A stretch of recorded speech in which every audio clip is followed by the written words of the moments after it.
A quick tour of my van today. I'll show you what I've done. I've built this over the last few months. It's this beautiful Toyota Hiace Powervan. You can see it's a GTI model. You can tell by the badge. We've got some nice dodgy stuff around. Basically, from the outside, just looks like a standard panel van that any carpet fitter might have. Usually has them. Yeah, works. It's done 155,000 miles now. It's a 1998 model. So it's pretty beat up around the edges.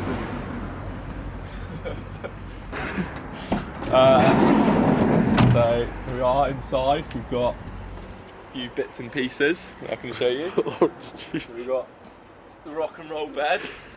It's a nice little sofa you can sit on. This pulls out into a little bed that you can sleep on. And then basically you got this switch panel, so you've got your lights on that, and then you've got a remote control as well, so you can adjust those. You can put them in like disco mode if you want, which is pretty exciting. I think you'll agree. Pretty sick. And all different colours that you want, and all those sort of things. Those were pretty cheap. They were about, I think, £20 from Maplin when I bought them. Bought those quite a while ago, and you just chop the block off it and then wire them straight into the 12-volt circuit. As well as that, I got a little blue LED strip lighting under here, just for a bit of mood lighting when you want to, just when you're in the van, you don't want bright lights on. What else we got? We got on here. You've got also voltmeter, reads the power that you've got left coming from your ledger battery. Basically, I've only got a fairly small 75 amp hour battery, so that can just give you an idea of what you got left. Obviously, I've been running it, so it's jumped up a bit at the moment. And then on this one, no, not that one, that one, that's my ventilation. So you've got two computer fans at the front and back, 100mm little PC, real low power fans, that basically go to two little marine vents that are sat in the roof. So those things are completely waterproof. Yeah, they're completely waterproof unless submerged, so they don't let any water in. They're just sealed around with a bit of like polyurethane sealant as well, so they're never going to leak. One draws air in and one pushes it out, so you've got a bit of like a circulation coming through the van when you're sleeping, which is quite nice sometimes, especially when it's warm.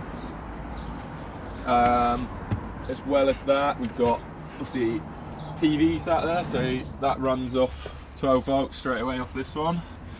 You can just plug it in. You can have it, basically it's on a wall mount at the back here, so you can just adjust the angle, have it sat however you want. Got a remote in here for that. So it's got a DVD player, and I've got a little August DTA 240 aerial, which just magnets onto the roof. That was £8, I think. So that's pretty cheap. It's just this one here. So you basically just stick that onto the roof outside through the window, this tiny little thing, and it picks up signal basically everywhere that I've tried it so far. It picks up real good. You get all the normal channels, pretty strong. It's quite a low power TV as well. It doesn't draw many watts at all, so you can watch that for a good few hours of an evening without running out. There you go, look, got a DVD on. So yeah, that's pretty good. It's quite nice just to sit and chill and watch. I basically built this as like a surf camper, so I can go on little surf trips and things like that. Store my boards and stuff like that, really. So yeah, there's safe storage. I'll show you that in a minute. I'll show you the bed quickly first. The rock and roll bed just pulls out like that. Sits like that, and then you've got a nice, it's 110 centimetres wide, and it's full length standard bed, so you can sleep a couple of you quite comfortably when you're on a little trip. It's pretty sturdy, works pretty well. Didn't cost me very much money at all. Bought it off a chap for £75. So to be honest, this whole van's cost me to build, I think, about £300 in total, just a bit under maybe. Probably, yeah, with insulation and ply and carpeting and everything, probably around about the £300 mark. So yeah, and then obviously you put it back into mode like that, and it's pretty comfy. You've got under here you've got a bit of storage. So just got the skateboard in at the minute. I keep my table leg in there as well. So basically I've got a table like this that fits on. And some of you might have noticed I haven't used a recessed base on it, which goes through the floor and makes it slightly sturdier, and which is what they generally come with. The reason for me doing that, the reason I've used two of the table bottom bits for it, is just because directly under this floor pan here, where I would have had to cut through, is the fuel tank in these vans. It's the only place I wanted the table, and it's the best way of doing it for that. Basically a bit of a compromise. It does work. And then yeah, I've just used a couple little hooks here to hold that on. What else have we got inside? So yeah, I've got quite a bit of storage, as you can see. That's good for just chucking shit in. That one's quite decent. You can throw wee bits and pieces and whatever you're going to be using in there. Generally keep a bit of food and things in these ones. So you've got little pull-out containers in there. And in this one you got like a bit of water, and like I've got just a little gas cooker, so I can use that for just making a cup of coffee or whatever in the morning if I want to, but to be honest I don't cook in this too much. These units I made myself. I used some, I think 38mm square pine for the frame, and then I just built around it with some 9mm MDF, so it's not too, obviously you can buy a lot of units and stuff ready made, but they're quite expensive, and they use pretty thick MDF, which makes them, the cheaper ones like I was looking at, makes them real heavy. Not ideal really to be carrying around in the van the whole time, but and this was just an offcut of worktop I picked up from somebody local for free. They just had it up on free cycle for free, like it's just a little offcut that they didn't need, so that worked perfectly.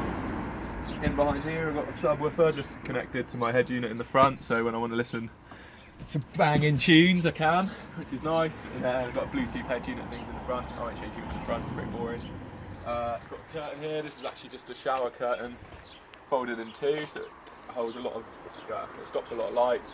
It's about £5 I think from Wilkinson's, along with the like the curtain runner rail up there that was again about £3 or £4 in total, and it's just fitted onto the roof there, but it works real nice. It obviously stops people seeing in when you're sleeping, it makes it a little bit darker in here, and yeah, works pretty well. We've got this little Bluetooth speaker down here as well, so I can lean around and just turn that on. Power on. That connects to my phone, so if you're just chilling in the back, you don't want to use anything off any of the main battery, that's actually just battery pack. It's got its own inbuilt batteries that charge off USB. So you just, oh there you go, it's connected to my phone, wherever my phone is. I don't know what my phone is, but, oh yeah, well, it's connected to my phone. You can use that for yeah, just play your banging tunes. So yeah, and then again, another massive pocket. There, usually keep, that spans this whole area, usually keep just all bedding and pillows and stuff like that in there, anything I might need for when I'm sleeping. Up here you got another bit of overhead storage, it just built to fit in that gap. So again, you got just some clothes and stuff up there, whatever I need to leave up there. Behind all these panels I've used, I've insulated it, I've used some of this shiny bubble wrap insulation as well as a bit of like household insulation to give it some warmth. I've got a little bottle opener there. What else have I got to show you? Don't really know. And then curtains again, curtain rail at the back that just pulls across like so. Again, makes it nice and dark when you're sleeping, you just have it across. Yeah, it's pretty, works pretty well. And then around the back I'll show you some bit more storage. So you open it up, generally I can keep all wetsuits and stuff like that under there, keeps them out of the way. Obviously they're a bit wet and minging sometimes, but they go there. And then in here I've got board storage, so this was one of the main things for me with van, was somewhere I can chuck a couple of boards, keep them safe without them flying around in the back and completely out the way of the area where you're going to be sleeping and sitting and stuff like that. It's designed, to be honest, I don't really surf anything longer than about 6'1", 6'2", it's designed to be able to fit a couple a day, up to about maybe 19, 20 inches wide, quite easily in there.